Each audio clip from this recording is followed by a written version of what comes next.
আমি কামাল হোসেন। সালাম নমস্কার জানাই সবাইকে। অবশেষে মাদ্রাসা সার্ভিস কমিশন বিজ্ঞপ্তি দিয়ে দিল যে আগামী সোমবার সন্ধ্যাবেলা থেকে অ্যাডমিট কার্ড দেয়া হবে। ঠিক আছে, খুবই ভালো খবর, কিন্তু আমার কয়েকটি প্রশ্ন রয়ে গেল মাদ্রাসা সার্ভিস কমিশনের কাছে। যে সন্ধ্যা 6টা থেকে দিলেন সোমবার, ঠিক আছে, যদি কারোর কোনো রকম নামের বানান ভুল থাকে তখন তারা কি করবে? তাদের জন্য কি রেকটিফিকেশনের কোনো অপশান দিয়েছেন, অর্থাৎ এডিটেড কোনো অপশান দিয়েছেন, নাকি তারা দূর দূরান্ত গ্রামান্তর থেকে এসে মাদ্রাসা সার্ভিস কমিশনে এসে হন্যে হয়ে বসে থাকবে? সেটার কোনো উল্লেখ নেই। যদি এডিটেড অপশান থাকে তাহলে আপনারা মনে করবেন ঠিক আছে এডিটেড অপশান, কিন্তু মনে রাখবেন এই কদিনের মধ্যে এডিটেড অপশানটাকে সঠিক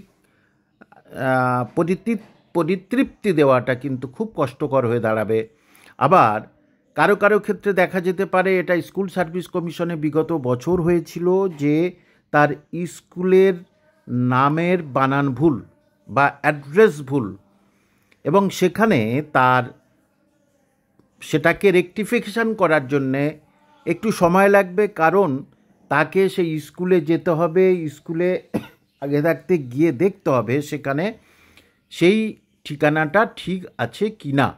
কারণ অবশ্যই মনে করবেন, যদি আপনার অ্যাডমিট কার্ডের সঙ্গে আপনার ভোটার আইডি কার্ডের বা প্যান কার্ডের নাম যদি না মিলে যায় তাহলে কিন্তু পরীক্ষার হলে সাধারণত বসতে দেওয়ার কোনো নিয়ম নেই। বাদবাকি সব কিছুই যা প্রাইমারি সার্ভিস কমিশন হয়েছে, স্কুল সার্ভিস কমিশন হয়েছে, সেই পদ্ধতিতে পরীক্ষা হবে।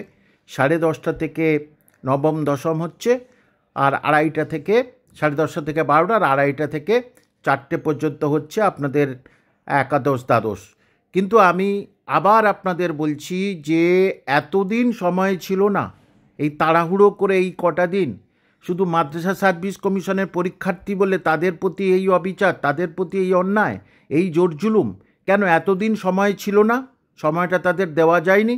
আপনাদের আবার পরিষ্কার করে বললাম, যেহেতু আমার কথার কোনো মান্যতা দিল না, মান্যতা দেওয়ার জন্যে আমাকে ফের সাংবাদিক সম্মেলন করতে বলেছিলেন, তাই আগামী সোমবার বা মঙ্গলবার দেখবেন আমি যথেষ্ট পরিমাণে কনফিডেন্স নিয়ে আবার কিন্তু মানুষের সামনে আমার কথা তুলে ধরছি, এবং যেটা প্রতিবাদ সেই প্রতিবাদ আমি করে যাব, এবং তারপরেই ওই সমস্ত পদ থেকেই আমি নিজেকে সরিয়ে নিয়ে আসব, এবং যাতে সাধারণ ছাত্রছাত্রীদের কল্যাণ হয়, তাদের যাদের পড়াশোনার উন্নতি হয়, সেটাতে আমি আরও বেশি করে মনোযোগী হব এবং মনোযোগ দেব।